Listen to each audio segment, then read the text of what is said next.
A poor girl saves a man at the foot of the mountain. Unaware he's a billionaire changes her life. The wind howled through the valley, carrying with it the sharp bite of winter. Snowflakes swirled like tiny daggers in the air, cutting into Emily Dawson's exposed cheeks as she trudged through the thick snow, her boots sinking deep with every step. The sky above was a heavy gray, the kind that warned of an impending blizzard. She pulled her tattered coat tighter around her, cursing the cold that seemed to seep into her very bones. Emily had ventured further from her cabin than usual, desperate to gather enough firewood before nightfall. The forest at the base of the mountain was eerily silent, except for the occasional groan of the wind pushing against the towering pines. She adjusted the axe slung across her back, her breath forming small clouds in the freezing air. Then she heard it. A faint sound, barely audible over the wind, a low, guttural moan. She stopped in her tracks, her pulse quickening. At first she thought she had imagined it. But then it came again, a weak, pain-laced groan.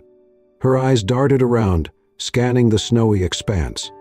The sound was close, but with the wind screaming through the trees, it was impossible to pinpoint its exact direction. "Hello?" she called out, her voice uncertain. No answer. Emily hesitated for only a moment before pushing forward, her instincts screaming that something or someone was in trouble. She moved cautiously, her boots crunching against the ice-crusted snow. Then, through the thick white blanket covering the ground, she spotted something unusual, a dark shape, barely visible beneath a mound of snow. Her heart leaped into her throat. She rushed forward, falling to her knees beside the figure. Brushing away the fresh snow, her breath caught when she saw the man's face, pale, his dark hair frozen at the edges. His clothes, though of expensive material, were torn and soaked through. His lips were nearly blue, his eyes half closed. "Hey, can you hear me?" Emily shook his shoulder, but he barely reacted. "Sir, wake up." A weak groan escaped his lips. His fingers twitched slightly, as if fighting against the cold's deadly grip. Emily leaned in closer. "You need to wake up. If you stay out here, you'll die." His lips parted, and for a moment she thought he would speak, but only a hoarse whisper came out. "Help!" Emily clenched her jaw, quickly assessing the situation. His leg was twisted at an unnatural angle, blood staining the snow beneath him. A broken leg in this weather, he wouldn't last much longer. Cursing under her breath, she grabbed his arm and tried to pull him up. He was heavier than he looked, dead weight against the snow. "Come on," she gritted her teeth, shifting his arm over her shoulder. "I'm not leaving you here." With all the strength she could muster, she heaved him up, staggering under his weight. Every step was a battle against the deep snow and the icy wind cutting through her coat. The man groaned in pain as she dragged him forward, his head lolling against her shoulder. She didn't know who he was or how he had ended up here, but none of that mattered now. All that mattered was getting him home before the cold claimed him forever. Emily stumbled through the thick snow, her arms wrapped tightly around the unconscious man as she dragged him toward her cabin. The cold was relentless, slicing through her coat and numbing her limbs, but she refused to stop. The man's breath was shallow, his body slack against hers. She couldn't let him die. By the time she reached the cabin, her muscles burned with exhaustion. She kicked the door open, nearly collapsing as she pulled him inside. The warmth of the cabin was a stark contrast to the icy wilderness outside. The fire in the hearth crackled softly, casting flickering shadows across the wooden walls. With great effort, she maneuvered him onto the old couch near the fireplace. His body was ice cold, his fingers stiff with frostbite. She quickly grabbed a pile of blankets, wrapping them around him before kneeling beside him to examine his injuries. His face was gaunt, his features sharp even in unconsciousness. His expensive coat was torn, the fabric stiff with frozen blood. Her eyes landed on his leg. A deep gash ran along his shin, the wound looking angry and raw against his pale skin. Emily cursed under her breath. If it got infected, he wouldn't survive. She worked quickly, her hands steady despite the urgency. She cleaned the wound with warm water, wincing at the sight of the deep cut.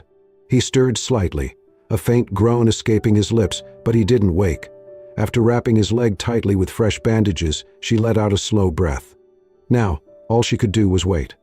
Hours passed. Emily sat in the old wooden chair across from the couch, watching the man with wary eyes. His breathing had grown steadier, his face no longer ghostly pale. The firelight cast soft shadows over his features, highlighting the rough stubble on his jaw, the strong lines of his face. He didn't look like a local. Who was he? And what the hell had he been doing in the middle of nowhere? Just as her mind swirled with questions, a hoarse voice broke the silence. "Where am I?" Emily shot up, moving closer. The man's eyelids fluttered open, revealing stormy gray eyes that darted around the room in confusion. "You're in my cabin?" she said, keeping her voice firm but calm. "I found you half dead in the snow." He groaned, his hand moving to his temple, as if trying to piece together his thoughts. I don't remember." Emily narrowed her eyes. "What's your name?" He hesitated, blinking against the firelight. Then, after a long pause, he rasped, "Richard. Richard Caldwell." Something about the name stirred a distant familiarity in her, but she couldn't quite place it. "You were in bad shape when I found you," she said, crossing her arms. "Your leg was messed up, and you had no supplies, no proper gear. What happened to you?" Richard exhaled sharply, struggling to sit up. Pain flashed across his face, and he clutched his bandaged leg. I don't know. I remember the cold. The storm." Then he shook his head, frustration darkening his features. "Everything else is a blur." Emily studied him carefully. She wasn't sure if he was lying or genuinely confused. Either way, something about his situation didn't sit right with her. Then, his expression suddenly shifted from confusion to alarm. "My phone," he muttered, patting the pockets of his torn coat. "My wallet. Where the hell?" Emily's stomach tightened. "They weren't on you when I found you." Richard's jaw clenched. No, I had them. I remember I had my phone, my wallet, my watch. They're gone." A heavy silence settled between them. Emily had seen enough in her life to know what this meant. Someone had taken his things, and in a place as unforgiving as the Alaskan wilderness, that didn't happen by accident. "You think someone robbed you?" she asked, keeping her voice even. Richard let out a bitter laugh. "Seems like the only explanation, doesn't it?" Emily frowned. If someone had left him out there to die, that meant whoever did this had wanted him gone. But why? She glanced at the fire, the flames flickering as if mirroring her thoughts. Richard Caldwell. A man with expensive clothes, a sharp look in his eyes, and no memory of how he ended up half frozen on the mountain. Something about him didn't add up. And yet, despite the unease curling in her stomach, she couldn't turn him away. Not yet. The morning light filtered through the frosted window panes, casting a pale glow over the small wooden cabin. The fire in the hearth had burned low, leaving only embers crackling softly in the quiet. Emily moved about the cabin with practiced efficiency, layering more wood into the stove and setting a kettle over the flames. The air smelled of pine and the faint scent of smoked meat, a humble but familiar aroma in this house. Behind her, the sound of rustling blankets made her turn. Richard was stirring, his movements slow and stiff, wincing as he adjusted his injured leg. His face still bore the pale exhaustion of someone recovering from near death, but his sharp gray eyes flicked toward her, more alert than the night before. "You're awake," she said, setting down the tin cup she had been holding. He gave a small nod, running a hand over his face, as if trying to wipe away the remnants of whatever nightmare had followed him into sleep. "Yeah. Guess I owe you a thank you for not leaving me out there." Emily scoffed, pouring hot water into the tin cup and walking over to him. "You'd be frozen solid if I had." She handed him the cup. "Drink. It'll help warm you up." Richard took it hesitantly, eyeing the steaming liquid. "What is it?" "Pine needle tea." She smirked at his doubtful expression. "You don't have much choice, city boy. It's either that or freeze." At the word city boy, Richard gave her a bemused look but said nothing. He lifted the cup to his lips, grimacing slightly at the bitter taste, but he drank it nonetheless. Just then the door creaked open and an elderly woman stepped inside. Wrapped in thick furs, her sharp blue eyes immediately locked onto Richard with a calculating gaze. "So this is the stranger you dragged in from the snow," she said, her voice lined with both curiosity and skepticism. Emily straightened. "Grandma, this is Richard. Richard, this is Martha Dawson." Richard nodded, attempting to shift himself into a more upright position. "Mom." Martha merely hummed, stepping closer and taking a long look at him before turning back to Emily. "He shouldn't be here." Emily crossed her arms. "I couldn't just leave him to die." Martha sighed, untying her fur-lined hood. "You're too soft-hearted, child. Strangers mean trouble." Emily clenched her jaw but said nothing. She knew Martha wasn't cruel, just cautious. Life in Alaska had made her that way. Still, Emily had made her choice. "He'll stay until he's strong enough to leave," she said firmly. Martha exhaled through her nose, clearly unconvinced, but she didn't argue further. Instead, she walked to the stove and began preparing breakfast, her movements slow but precise. Richard watched in silence as the two women worked, his gaze drifting over the humble cabin. The walls were lined with shelves stacked with jars of preserved food, bundles of dried herbs hanging from the rafters. A few old hunting rifles rested near the door, their wooden stocks worn smooth from years of use. Despite its simplicity, the cabin was warm, both in temperature and in the quiet, unspoken bond between grandmother and granddaughter. The smell of food filled the air, and Richard's stomach twisted painfully in response. He hadn't realized just how hungry he was until now. Emily caught the look on his face and smirked. "Haven't eaten in a while, have you?" "Not since," he frowned. "I don't actually remember." "Well, you're in luck. Breakfast is almost ready." A few minutes later, Martha set down 3 wooden bowls on the table.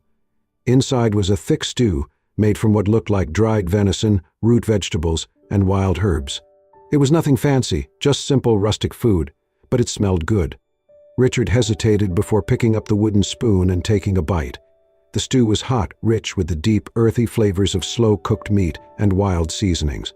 It was unlike anything he had ever eaten before, not the refined meals of 5-star restaurants, nor the processed food of city life.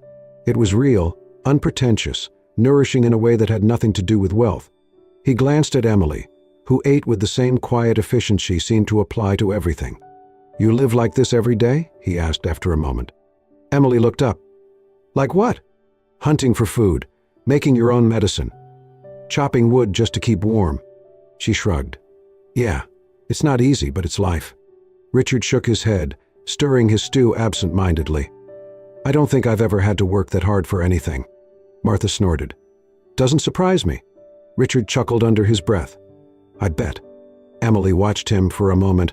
There was something strange about seeing a man who clearly came from wealth, sitting at their modest table, eating their simple food. He was out of place here, yet something about the way he was looking at his bowl, as if re-evaluating everything he had ever known, made her wonder. Maybe he wasn't as lost as he seemed. The days passed slowly in the Dawson cabin, marked by the rhythmic crackling of the fire and the muffled howls of the wind outside. Richard's strength was returning, though his injured leg still kept him from moving around too much. Despite the discomfort, he found himself strangely at ease in the quiet simplicity of the place. Emily was always busy, chopping wood, checking traps, preparing food, and tending to her grandmother. She never once complained, never hesitated to get her hands dirty. Richard had never met anyone like her before. One evening, as the fire flickered warmly in the hearth, Richard sat up on the couch, stretching his sore limbs. Emily was at the small wooden table, carefully sewing a tear in her coat. The room smelled of pine and smoke, a scent he was beginning to associate with safety. "I need to tell you something," he said finally, breaking the silence. Emily didn't look up. "You're not secretly a murderer, are you?" Richard let out a small chuckle. "No, but I am rich." That made her glance up, one eyebrow raised. He exhaled, running a hand through his dark hair. "My full name is Richard Caldwell. I own a company called Caldwell Enterprises. We specialize in real estate and private investments. I have offices in New York, London, and Tokyo." Emily blinked. "Okay." Richard waited for more. A reaction. Shock, curiosity, something.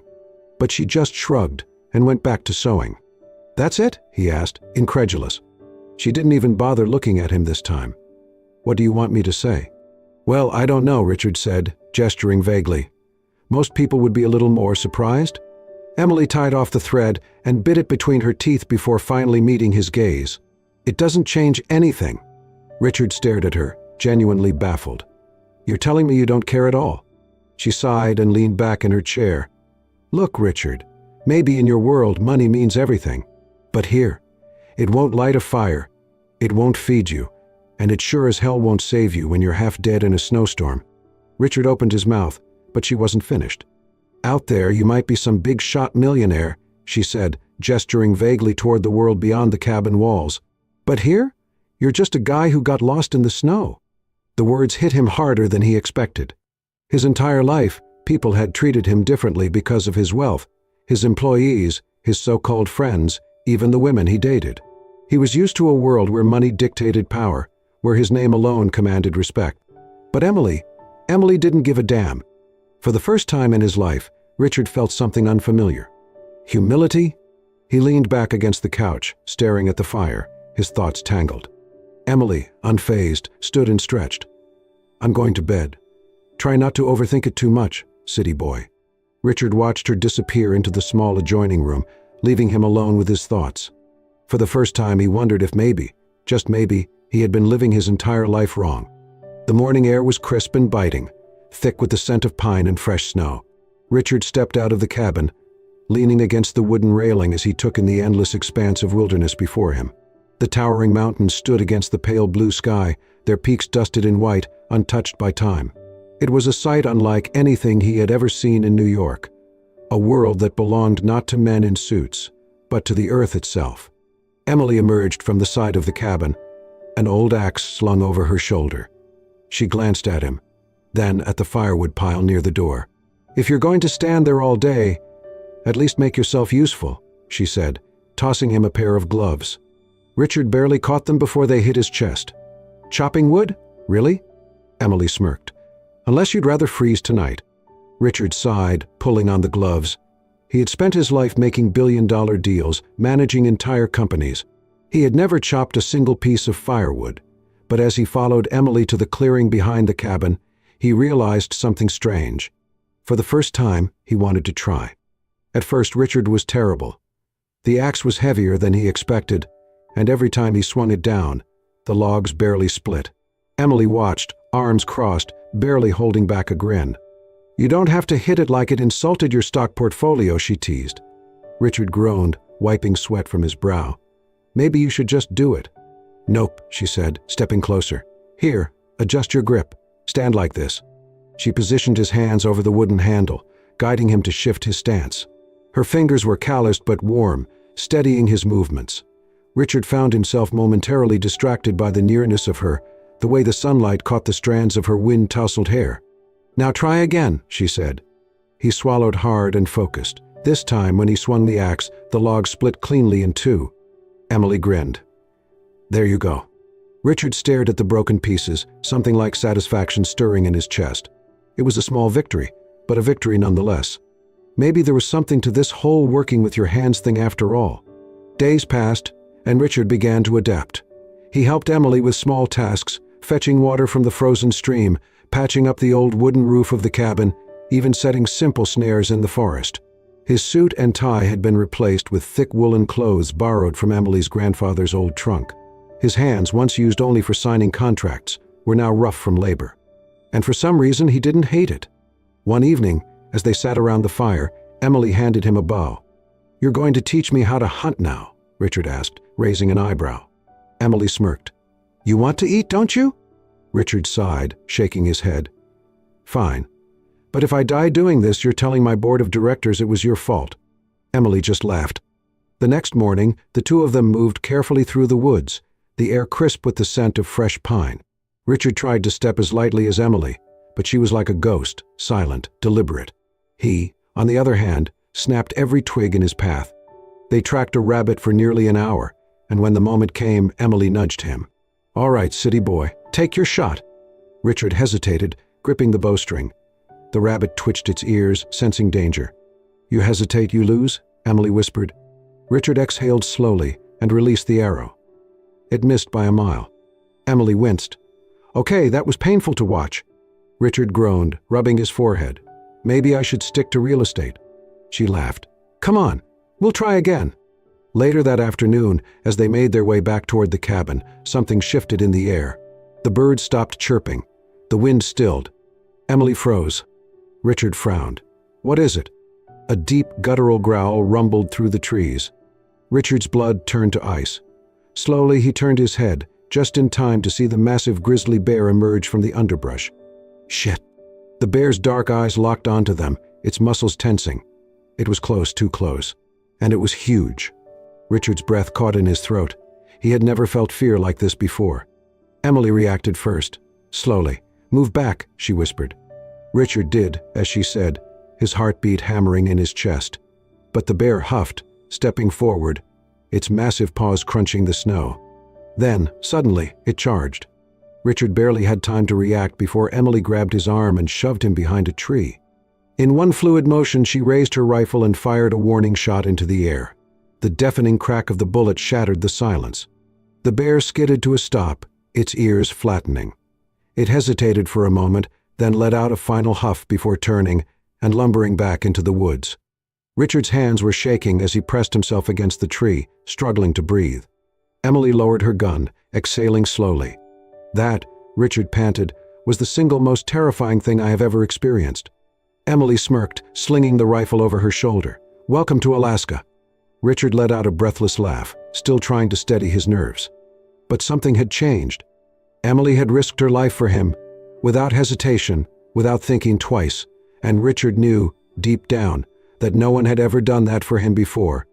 Not his business partners, not the women he had dated, not even the people he called friends.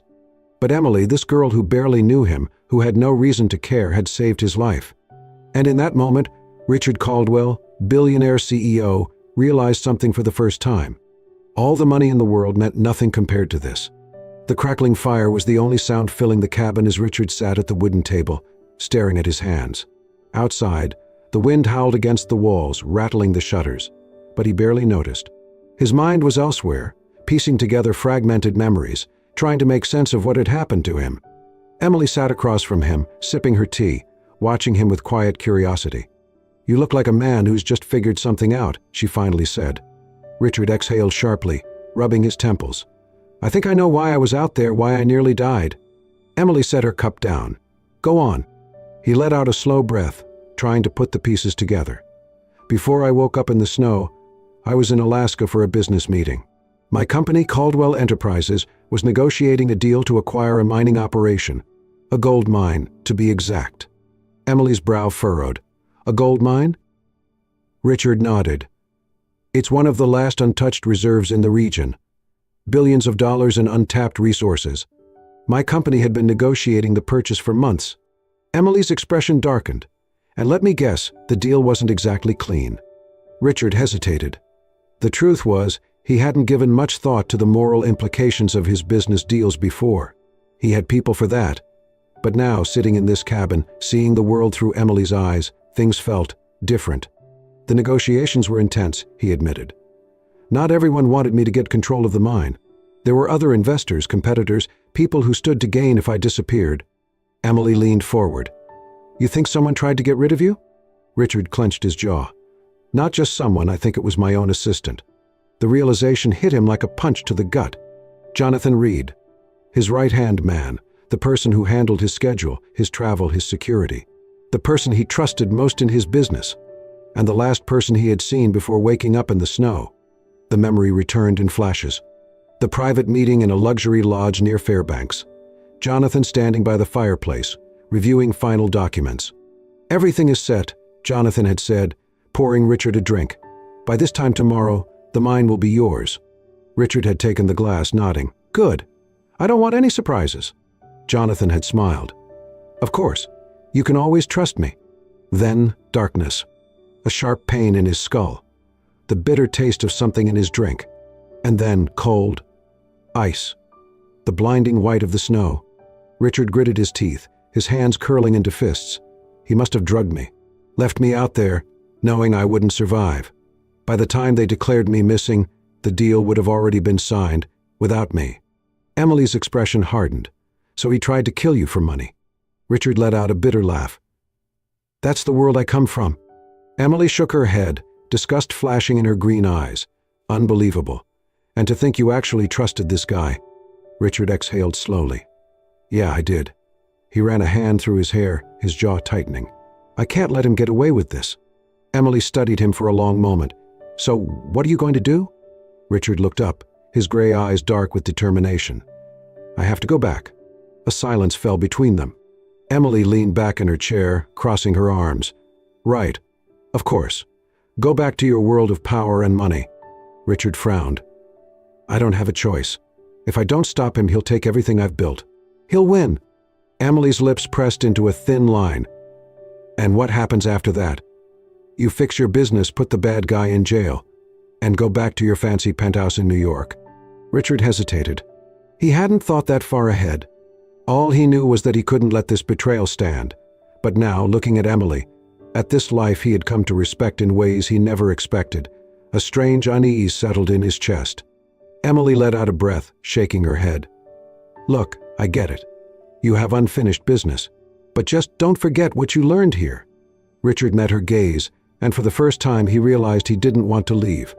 Not really. He reached across the table, his fingers brushing against hers. I will come back. Emily looked at him, searching his face for any sign of a lie. Then she nodded, just once. You better. And for the first time in his life, Richard Caldwell knew he had something worth coming back for. The day Richard left, the sky was a dull gray, thick clouds rolling over the mountains like a heavy curtain. The air was colder than usual, or maybe it only felt that way to Emily as she stood outside the cabin, watching him prepare to leave. He was dressed in borrowed winter gear, bundled against the elements, but something about him already looked different, like he didn't quite belong here anymore. His injured leg had healed enough for him to travel, though he still moved with a slight limp. The sled dogs, restless and eager, barked in anticipation of the journey ahead. Emily crossed her arms, keeping her expression neutral. You sure you're ready for this, city boy? Richard smirked, though there was something sad in his eyes. I don't think I have a choice. She exhaled, her breath forming a small cloud in the freezing air. I guess not. Martha, standing a few feet away, gave Richard a hard look. Be careful out there, boy. The world ain't as forgiving as this place. Richard nodded. I know. He turned back to Emily, hesitating. There were a million things he wanted to say, but none of them felt right. Instead, he reached into his coat pocket and pulled out something small, pressing it into her hand. It was a silver compass, worn with age. Emily frowned. What's this?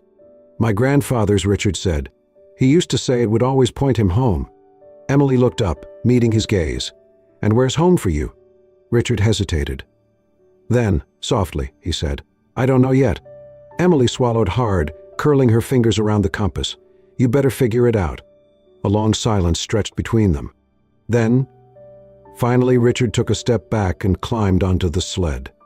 With a sharp command to the dogs, they lurched forward, kicking up a flurry of snow. Emily stood there, unmoving, watching as he disappeared into the white horizon.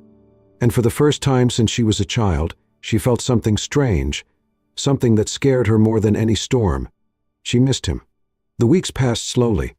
Emily threw herself into work, hunting, chopping wood, fixing what needed fixing. She told herself she didn't care that Richard hadn't sent word. But every morning she found herself glancing toward the trail he had left on. And every night she found herself staring at the small silver compass, turning it over in her fingers as if it held some kind of answer. Martha noticed, of course. He's not coming back, her grandmother said one evening, stirring a pot of stew over the fire. Emily didn't look up. I never said he was. Martha sighed, shaking her head. You like him? Emily scoffed. Doesn't matter if I do. He has his world. I have mine. Martha studied her for a long moment. And what if his world isn't what he wants anymore? Emily didn't have an answer for that. Then, one evening, everything changed. Emily was outside stacking firewood when she heard the distant sound of sled dogs approaching. She turned, expecting one of the village traders. But instead, a man she had never seen before stepped off the sled. He was tall, dressed in a heavy coat lined with fur, his face sharp with the air of someone who didn't belong in these parts. The man pulled something from his pocket, a sealed envelope. Miss Dawson? He asked. Emily nodded slowly. The man extended the letter. This is from Richard Caldwell.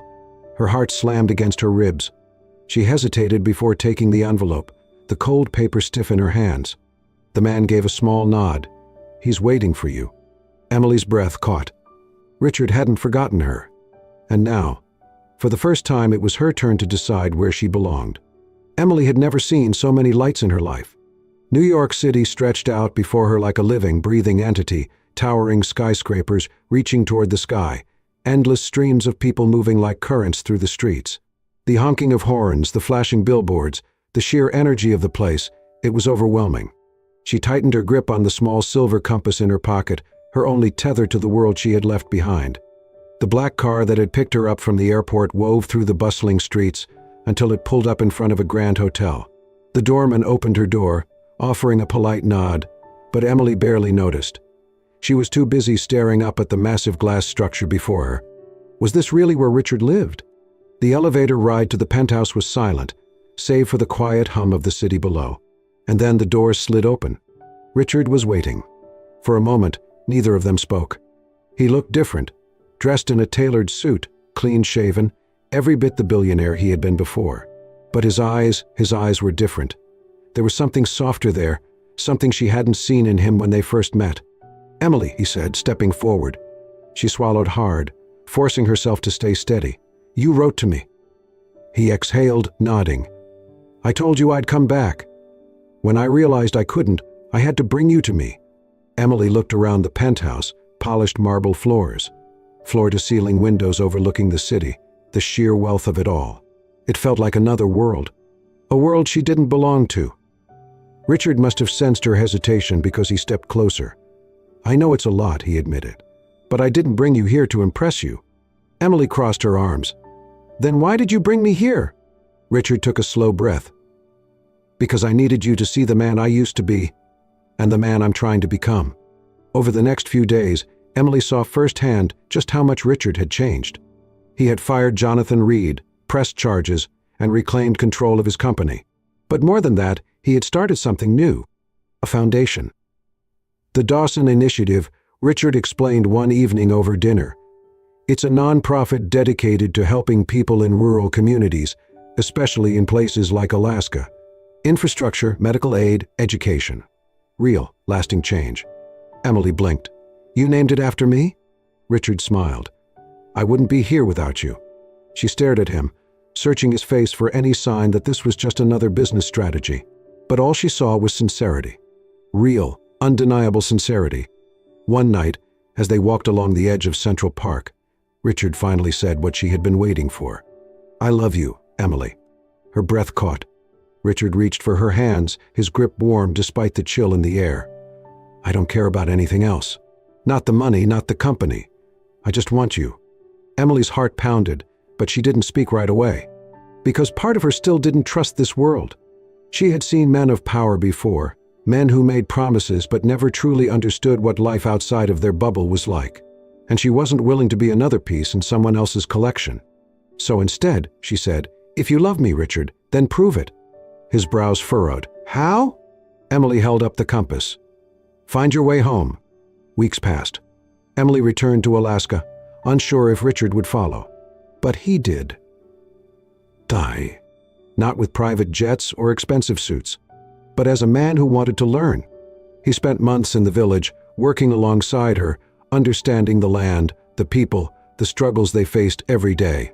He chopped wood, carried water, even learned how to hunt, though he was still terrible at it. And in that time, Emily saw it. This wasn't just a game to him. He had changed. One evening, as they stood by the river, watching the northern lights dance across the sky, Richard turned to her. "Emily," he said, voice steady. "Can I stay?" She looked at him, the man who had once been lost in a storm, who had been broken and betrayed, who had rebuilt himself not with money, but with something far greater. A man who had found his way home. She smiled, slipping her hand into his. "Yeah," she whispered. "You can stay." And as the lights shimmered above them, Emily knew this was just the beginning. And so Richard found something far more valuable than wealth. He found purpose, love, and a place to truly call home. Emily, the girl who once saved a stranger in the snow, had unknowingly saved a lost soul searching for something he never knew he needed.